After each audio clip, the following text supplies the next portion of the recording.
Hello friends, for today's video we're going to be doing a look back at quarter 2 and then a look ahead to quarter 3. I say look ahead, it's more of like a look at currently because we're essentially already a month into quarter 3, but better late than never. I am going to, for the quarter 2 section, just kind of give an overview of everything I read, have some stats in case that's something that you really enjoy seeing, but also if any of the books I mention are ones that you are looking to hear more about, I'll have any of the videos where I've gone more in depth linked. Jumping straight into it though, and kicking things off with our recap of quarter 2, I did get around to 13 different fantasy books. I have tried to vary my reading a little bit this year, so while fantasy is still the thing that I read the most of, I did end up having quite a few other things mixed in, which I'm happy about because I find, and I've been on repeat saying this before, but the more that I dip my toes into other genres, the more that I, one, appreciate fantasy, I have a lot of fun when I come back to fantasy, but also it highlights the areas where maybe fantasy could be improved upon, or what are things that are doing really successfully in other genres, but maybe are lacking a little bit in fantasy.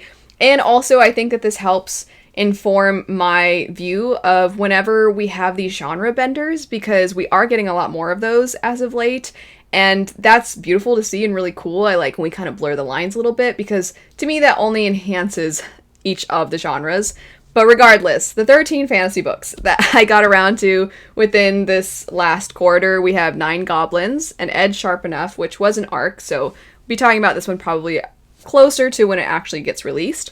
To Ride a Rising Storm, this was a sequel to Shape a Dragon's Breath. The River Has Roots, this is one I really wanted to get around to this year and really enjoyed, so if you have more recommendations, either if I should just read more by this author or just in general something that you think I would like as a result, I will be listening to your recs. But The River Has Roots, the Court of Broken Knives, first book in a Grimdark series that I will be continuing on with.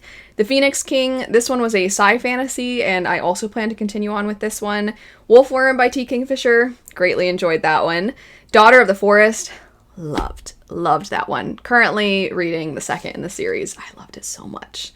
Can't wait to read more, and it's one of those wonderful experiences of you find an author and they have so many books, such a big backlist, and you're like, yes. Mystical Cat Shelter, didn't enjoy that one as much. I mean, it was cute. A little too similar to Howl's Moving Castle for me. And then we also have Alchemy of Secrets. I did technically read this earlier in the year and I just forgot to talk about it, so I didn't talk about it until quarter 2. So technically it's I went over this one in this quarter. I didn't read it this quarter. I don't think any of you care, though. Unicorn Hunters, phenomenal, by Catherine Arden, loved it. Her Hidden Fire, I think slightly mismarketed. I enjoyed this one. I do plan to keep going. It's a new release, so I can't keep going anytime soon. But I quite like this one, and I look forward to whenever I should say, we get that second one. And then The Scholar and the Last Fairy Door, also really liked this one. I do like this author's writing in general. I like the time periods that they tend to focus on. I did enjoy, and I said this when I brought it up in the past, The Magician's Daughter by this author, more than The Scholar and the Last Fairy Door, but I have enjoyed both of them quite a lot, and I look forward to reading more of their works. So those were the 13 fantasy books that I got around to. As for sci-fi, I finished the Protectorate series. If you didn't see the announcement, Broken Binding is going to have this be their sci-fi sub-pick, and that is maybe perhaps why I read this, because I was working on it. And then we have Too Like the Lightning.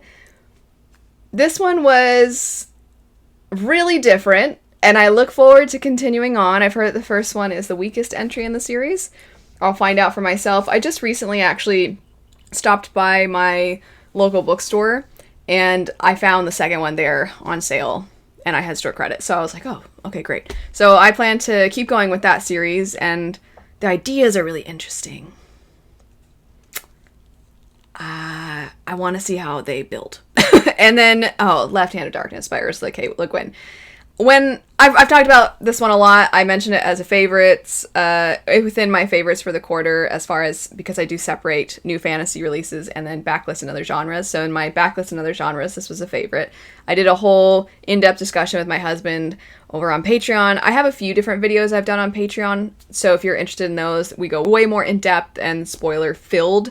So if that's something you would like to check out, I'll have that linked. But regardless, this one just stayed with me, and I quite liked it, and I'm looking forward to reading more Le Guin. Kind of like what I was saying about Daughter of the Forest. There's obviously so much Le Guin to check out, so I'm excited about that. Sticking to things that are semi-related to fantasy, so we just went over our 4 sci-fi books. Now for 5 Romantasy books that I checked out, we had Direbound, Half City, Paladin's Strength, Paladin's Hope, and then also we had The Dragon and The Sun Lotus.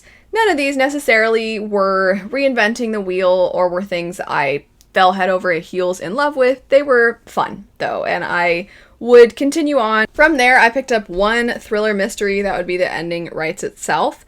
This one, I don't have a lot of experience with thriller mysteries whatsoever, so I can't comment too much on how does it represent the genre, what does it utilize that's similar or overused or not used enough. I can't really have that kind of commentary. It's more of just my thoughts on the book. And I will say, interestingly, it reminded me a bit of Yellowface by R.F. Kuang, in that both of them, I think, are providing commentary on the publishing industry, and they're doing so through very unlikable characters. It also had somewhat of that Knives Out setup, and that's not really my cup of tea. I still had fun with the book, but I don't know that the commentary within it was so strong and so eye-opening that it made up for some of the things that aren't as much my cup of tea. So it just kind of was something I enjoyed, but I wouldn't say, similar to kind of how I described the Romantasy books I picked up this quarter, wouldn't say that it was a favorite by any means. Similar things, unfortunately, could be said for the contemporary romance books I picked up. I enjoyed these, didn't love them though. So those 4 books, we have Slippery Creatures, Clean Girl Spring, First Time Caller, and Now Back to You. I will say, of those, and Now Back to You, I thought had some really good representation for what it's like to care for somebody in your life who is struggling with dementia. I actually really appreciated that aspect of this book. I thought it was really well handled, and also it made me really feel for the character. And just in general, both of the characters in that book are quite young, but have had to grow up much faster given some of the circumstances of their lives. So I actually, of the 4 of them, I think that one maybe I had the strongest emotions toward. I did think Slippery Creatures was different because it was kind of like almost action thrillery mixed with historical fiction and romance. So it was quite the genre blender, which was cool. But overall, my oftentimes efforts to dip my toes in other genres results in me really, really having some great reads as a result. And I feel like this particular quarter, I had some great fantasy that I picked up. And then some of the things from other genres, I was like, oh, that was all right. That was all right. That one was fine. I don't know. I didn't really have the ones that I'm like, oh man, I now want to read so much more. I want to take a break from fantasy just so I can consume all these other things. I mean, that's never going to happen. But sometimes that inclination is there when you pick up something from another genre and it's really good. And I think the closest I can say to that happening actually took place within nonfiction. So the 2 nonfiction books that I picked up were both incredible. Highly recommend both of these to basically everyone. One of them is Half American, and the other would be Cuba and American History. I actually started Half American in the first quarter, but then just had some stuff happen that was making my life really, really busy.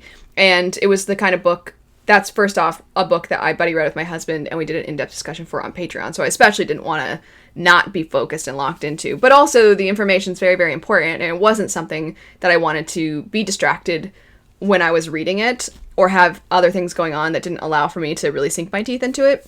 Half American, though, would recommend to basically everyone. It is fantastic, and it just details, I think an overview way of putting it would be, it details the fight for equality within the United States, but specifically through Black soldiers and their attempts to be within desegregated portions of the military, to be treated with any level of dignity, and the uphill battle that was, and in many ways still has an impact on today. So it was really, really, really fantastic. Of the 2 nonfiction I picked up, the easier one to get into for sure, because the other would be Cuba and American History. Pulitzer Prize winner, well-deserved, incredibly well-researched, very good at kind of giving you that bird's eye view, but making you understand how certain events, even if we're not going into the most amount of detail, those events inform the events here, and then that informs this here, and then it carries all the way to present day, essentially, and then you kind of start to understand why things are the way they are, how they got to the point they are, and also it fills in a lot of the gaps that many of us have. So I thought it was incredible. The reason I say it's not as easy to get into, however, is because it is like a history text. So if you aren't accustomed to reading those kinds of things, it does take, I would say, more time. You kind of really have to ensure that it's not a story, basically, or it's not like, even in nonfiction, sometimes you have memoirs and they're a little bit easier because it's engaging and it feels like someone literally is like telling you about their life.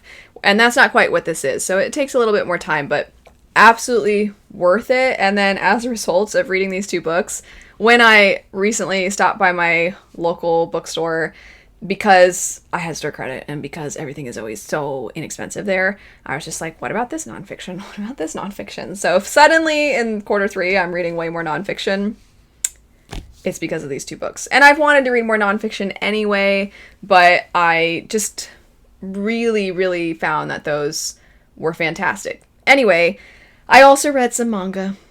Surprise, surprise. It's been, like 2 videos since I've mentioned Witch Hat Atelier? That's pretty good for me for this year. But I did do an entire reread again for that series. The reason being is now that the first season of the anime is over, I, on my side channel, have been doing some basically like projects for Witch Hat Atelier because I love it and I really want to talk about it. But also because there's just so much theorizing that you could do with that series. And it's just so rich in its lore and its characters and the parallels between characters. And she's so good at hiding things that you don't see until once you get certain reveals. And then it makes you go back and go, oh my gosh, that was there this whole time. But wait, if that's how she foreshadowed this, then this thing over here must mean something. And then you suddenly start to have your eyes opened. It's like a story within a story, in a sense. Like there's so much more going on than you realize. So I reread the entire series again. I don't know how many times I've reread it at this point, but I reread all of Witch Hat Atelier again. And I have this notebook where I was going through, and for every single volume, I'd write the page and when there was something notable. And I had a key for myself where I was color coordinating for certain points and how they might be relevant to world building or this character and this character or this theory. And then I went through and I colored all of the points that I made, and then those colors coordinated to tabs that I then put into those for each volume. So if you were to turn these around, you would see a lot of tabs in them. And yeah, anyway, I reread all of Witch Hat Atelier. That's really all I had to say. I also have read some of Witch Hat Atelier Kitchen because it's so cute. And Spy Family, been keeping up with that. I'm all caught up with that. And every other week, I'm like, oh yay, a new Spy Family. And I check that out. Oh, going back to Witch Hat, a new chapter is coming out soon. Probably around the time this video goes up. And it's painful that we only get 1 chapter a month. But they're so good. Anyway, and then I've started to have an Official's Blessing for not technically a light novel, but it's similar, so that's why it's under this category. So if you count mangas and light novel, 33, because I list that as 4 because it's like 4 different things, though if you wanted to expand it, because I read all of Witch Hat, you could, but I don't quite care how it's counted, so I'm just counting each of those as 1. So 33, if you don't count manga and light novels, then for the second quarter, I read 29 books. Because this is a recap video, and it's kind of an assessment of my reading and what I had set out for myself and other such things. I guess because I feel like I've been busy, I thought in my head that I hadn't read the amount that I had read for this quarter, so I was happy to see that I had, and there's so many things that I want to get to, and I feel like I actually made a dent in my TBR with a lot of these, so I was really happy about that. There were some really great standouts, maybe not as many standouts as I would have liked for this quarter, but there were the ones that were standouts were really, really good.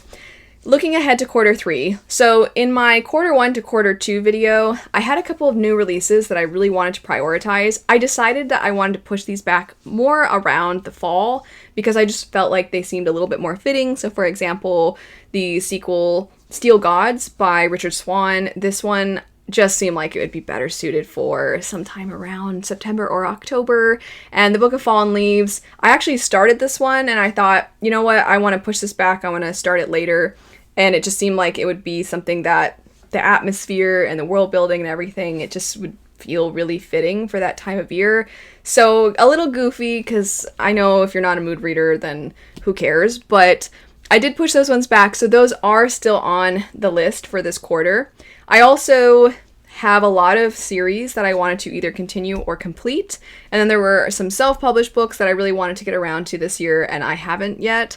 So I'm hoping in quarter 3 that I can do that a little bit more. Keeping all of you in the loop, there might be a couple of times over the course of this next quarter and as we transition into the fall season where I only have 1 video up in a week instead of 2 here on this channel, simply because I want to ensure that I always have everything done that I need to get done for the Broken Binding.